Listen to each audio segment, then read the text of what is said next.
কি হয়েছে?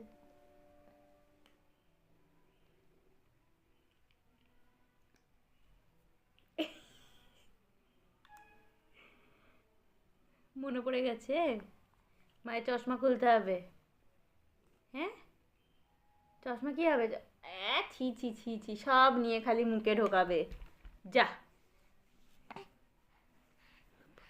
নেবে এটা, নেবে এটা, নেবে এটা, আমি পই, এটা আমি পই, এটা আমি পই,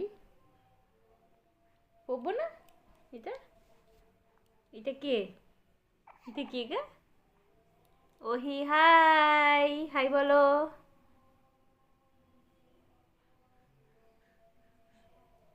আরে বাবা রে, আরে বাবা রে, চম্মা পরা যাবে না, চম্মাটা খাওয়ার জিনিস, পচা মেয়ে।